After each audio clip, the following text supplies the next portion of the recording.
Good morning. আমাদের দিনরাত্রির নতুন আরেকটি ব্লগে আপনাদেরকে স্বাগত। আশা করি সকলে ভালোই আছেন। আজকের দিনটা ভীষণ ভীষণ ভীষণ স্পেশাল। কেন স্পেশাল সেটা আপনাদের সাথে তো এই ব্লগে শেয়ার করবই। তার আগে আজকে ভীষণ ব্যস্ততাও রয়েছে। দুজনের অফিস রয়েছে, আমার কলেজ আর উত্তমের অফিস। আজকে আমি কলেজে যাব ঠিকই, কিন্তু আজকে কলেজে গিয়েই আমি আবার বেরিয়ে যাব। আমাকে খাতা নিতে যেতে হবে। আসলে 5th সেমিস্টারের পরীক্ষা শেষ হয়েছে, তাদেরই মেজর পেপারের খাতা দেখার চিঠি এসেছে। যাই হোক, চলুন আজকের দিনটাকে আগে শুরু করি। এখন সময় সকাল 7:45। আমার ট্রেন 8:17-তে। টাইমেই আছি, তবে দেখুন সকালবেলায় 1 শালিক। যদিও এসব মানি না। মায়ের বাড়ি যাব, জরুরি তো হলেও জানি না কেন ডেকেছে। ওখান থেকে হয়ে তারপরে স্টেশন যাবার। উত্তম বেরিয়ে গেছে 7:14-তে। আজকে আবার ভাবছি গার্লস কলেজ যেতে হয় বহরমপুর, পরীক্ষার খাতা আনতে যাব। চলুন যাই। নিজেকে মনে হচ্ছে কুকুর চড়িয়ে বেড়াই আমি সকালবেলায়। দেখো সবগুলো, মানে রাস্তার লোকজন ভয় পেয়ে যাচ্ছে। ও করলে হবে না, ওই যে ওখানে 3 জন আর এখানে 4 জন। বাইরে বাইরে বাইরে বাবা, এখন বাইরে, আমি আসছি। যতক্ষণ বিস্কিট না দেবো ততক্ষণ আমাকে ছাড়বে না। আর তো 2 জন এখানে নেই, এখন তো 7 জন রয়েছে। 9 জন, মানে মাথা খারাপ করে দেয়। আর এই ছোটগুলোর সাথে মিশে মিশে না বড়গুলো ছোটদের মতন আচরণ করে। চলো বাই। বাবা দিয়ে আসছে আজকে স্টেশন। 5 ফোড়ন, রকি, ফাটুন কুমার, ভুলু, ওদের সাথে সময় কাটাতে গিয়ে আমার অনেকটা সময় চলে গেছে। আর এইখানেই সাদা পুচকুটাকে দেখুন, কি মোটু সোটু, আমার যে কি ভালো লাগে ওকে। যাই হোক, লেট হয়ে গেছে বলে বাবা আমাকে স্টেশন ছেড়ে দিচ্ছে। স্টেশনের ঘড়িতে 8:12, এখনও 5 মিনিট সময় আছে। আমি ওভারব্রিজ পার হয়ে যাব 1 নম্বর প্ল্যাটফর্মে। 1 নম্বর আর 2 নম্বর প্ল্যাটফর্ম একই সাথে। আমার ট্রেন আসবে 2 নম্বরে। বাচ্চাগুলোকে তখন খাইয়ে আর হাত ধুইনি। হাতে রকি চেটে দিয়েছে, তাই হাতটা ধুতে হবে, তাই ছাতাটাকে এইভাবে নিয়েছি।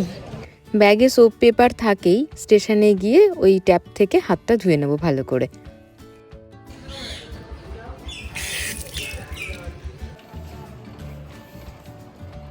ট্রেনের এখনও খবর হয়নি, একটু এখানে বসি, খবর হলে পারে তারপরে পিছন দিকে যাব।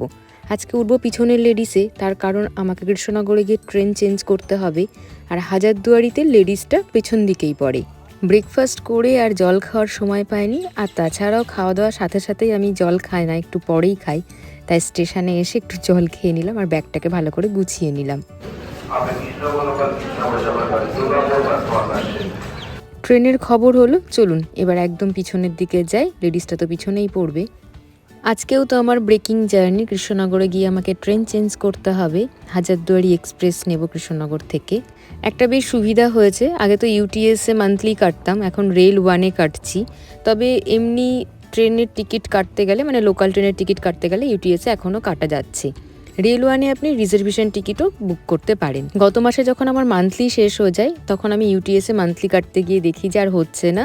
রেল 1 বলে একটি অ্যাপস আমাকে ডাউনলোড করতে হলো, এবং রেল 1-এ আমি তখন মান্থলিটি কাটলাম। কেন বলছি এই কথা, ইউটিএসে আমার কিছুটা টাকা ছিল আর ওয়ালেটে, তখন সেই ওয়ালেটের টাকাটা কিন্তু আমার রেল 1-এ ট্রান্সফার হয়ে গেছে।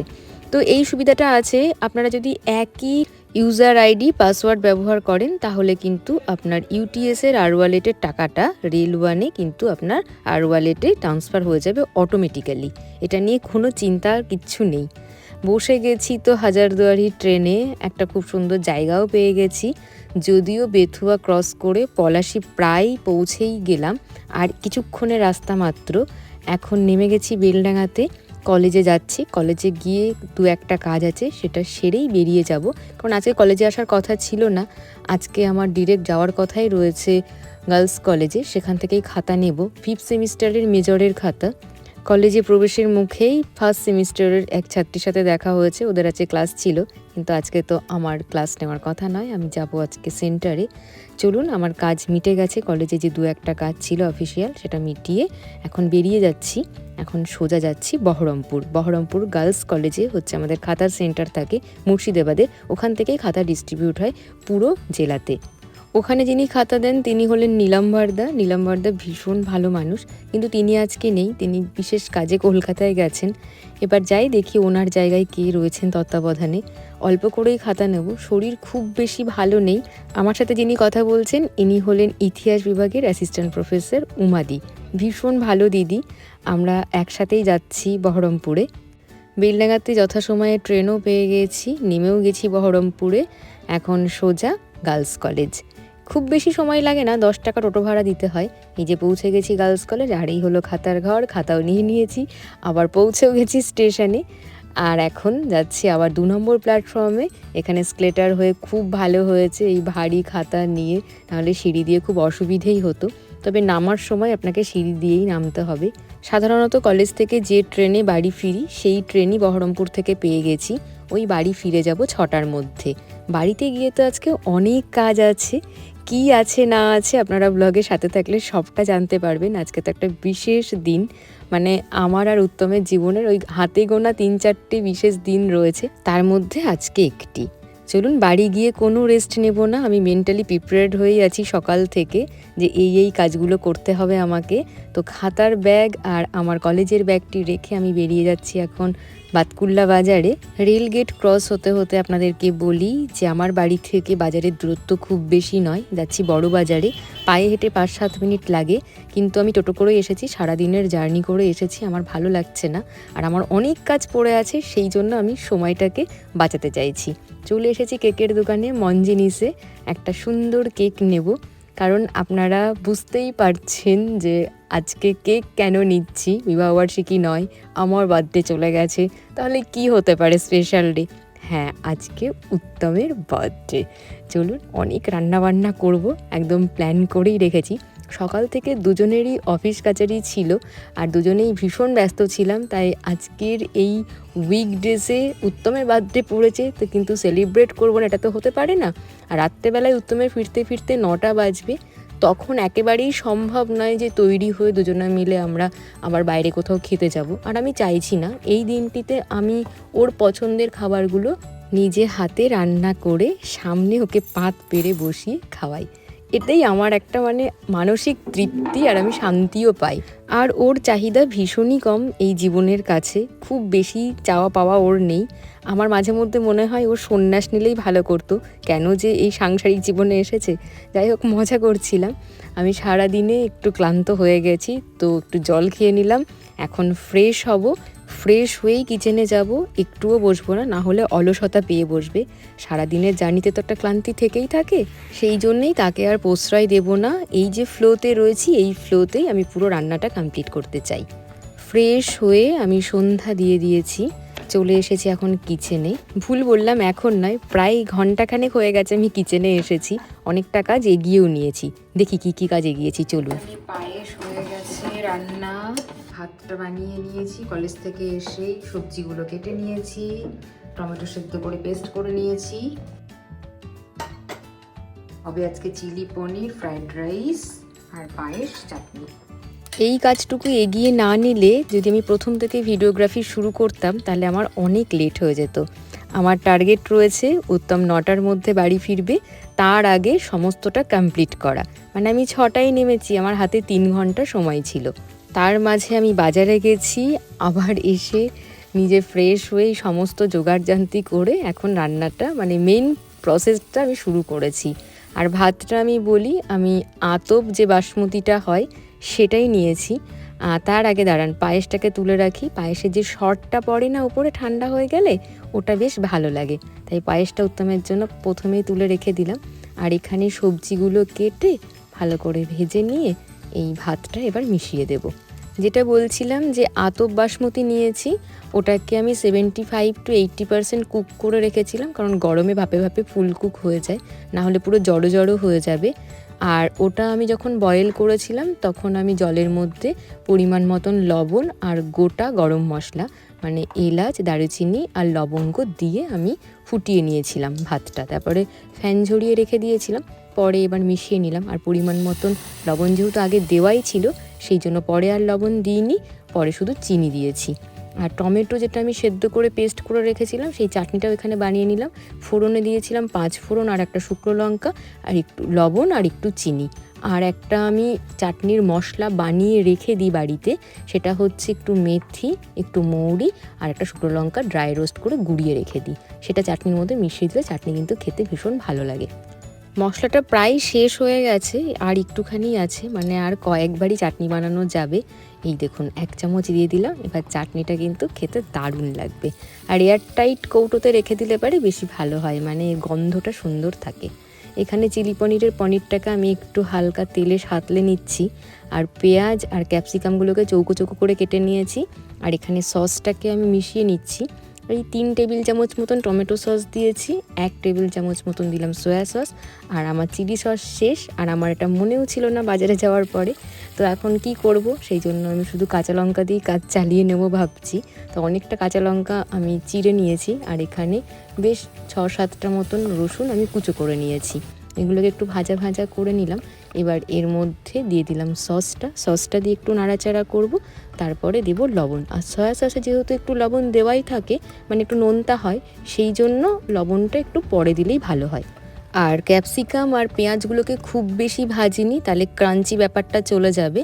আর এখন সামান্য একটু জল অ্যাড করে দিয়েছি আমি, আর লবণও দিয়ে দিয়েছি। আর এখানে নিয়ে নিয়েছি 1/2 টেবিল চামচ মতন কর্নফ্লাওয়ার, সেটাকে গুলে নিলাম জল দিয়ে। এবার সেটাকে আমি মিশিয়ে দিলাম। আর এখন দিয়ে দিচ্ছি সামান্য একটু চিনি, মানে ওই ধরুন 1/2 টেবিল চামচ মতনই চিনি মিশিয়ে দিলাম। এদিকে ওটা আস্তে আস্তে হতে থাক, আর আমি এদিকে পাঁপড়টা ভেজে নিই। পায়েসটা রান্না করাই হচ্ছে মেন, কারণ মিষ্টি জিনিস ঠান্ডা খেতে হয়, মানে ডেজার্ট। তো সেটা আমি সবার প্রথমে ওই জন্য বানিয়ে নিয়েছিলাম।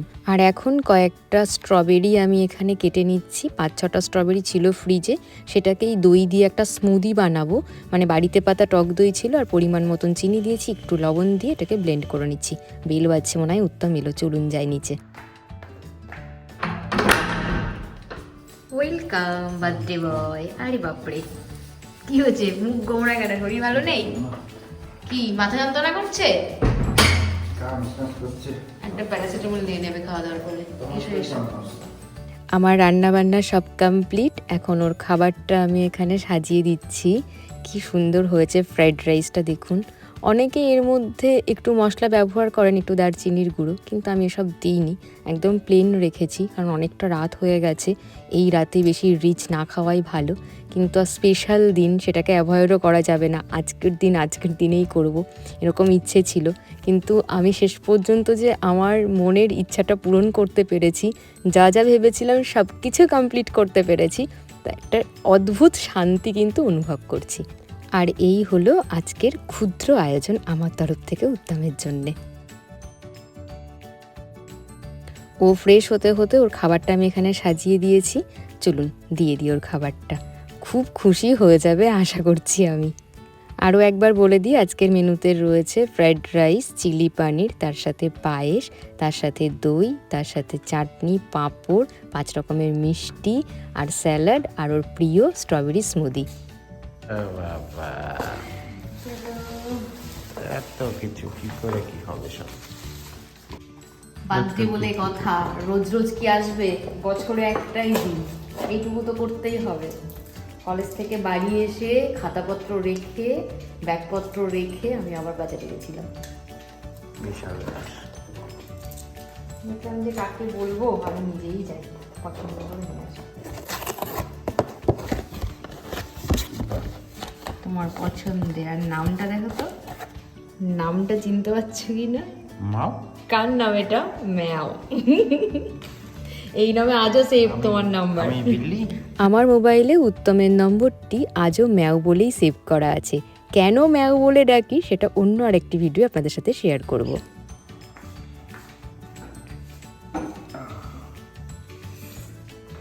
জানবো? হ্যাঁ জানো।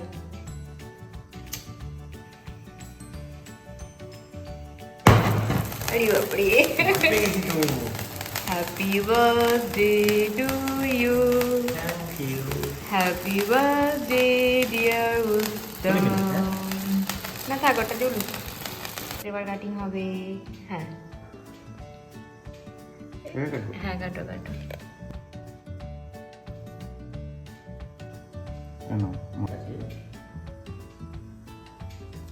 Thank you.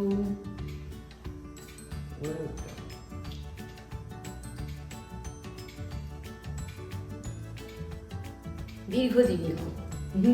ঠিক আছে, কেকটা খেতে হবে না, আগে ভাতটা মানে খাবারটা খেয়ে নেওয়া, ঠিক আছে?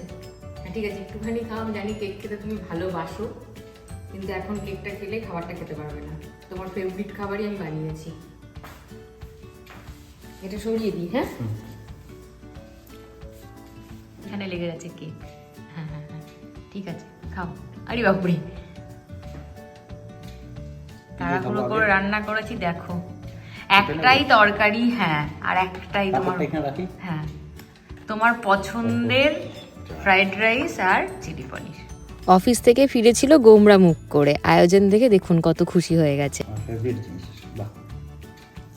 এটাই শান্তি। আর গিফটটা পরে, হ্যাঁ কুমার, একদিন সাথে করে। ও না না, লাগবে লাগবে, সাথে করে গিয়ে কিনে দেবো। Thank you. থ্যাংক ইউ এত কিছু করার জন্য। তুমি খাওয়া নিয়ে এসো। মধ্যে চামচটা দিয়ে দিলাম, যতটুকু লাগবে খাবে। জোর করে খাওয়ার দরকার নেই, রাত তো। ঠিক আছে। বেশ রাত হয়ে গেছে, আমি এত রাতে খাবার খাই না, কিন্তু ওই যে ব্যতিক্রম তো থেকেই যায়। তাই আজকের দিনটি যেহেতু স্পেশাল, তাই আজকে সব কিছু হতে পারে। রান্না করার সময় টেস্ট করারও সময় পাইনি। দেখি এবার। প্রথমে ভেবেছিলাম পায়েস খাইয়ে দেবো, কিন্তু ও খেতে চায়নি, তাই এখন ওকে একটু পায়েস খাইয়ে দিতে হবে আমার খাওয়া দাওয়ার পরে। ভালো গেছে, চলো আর একবার নিতে নেই।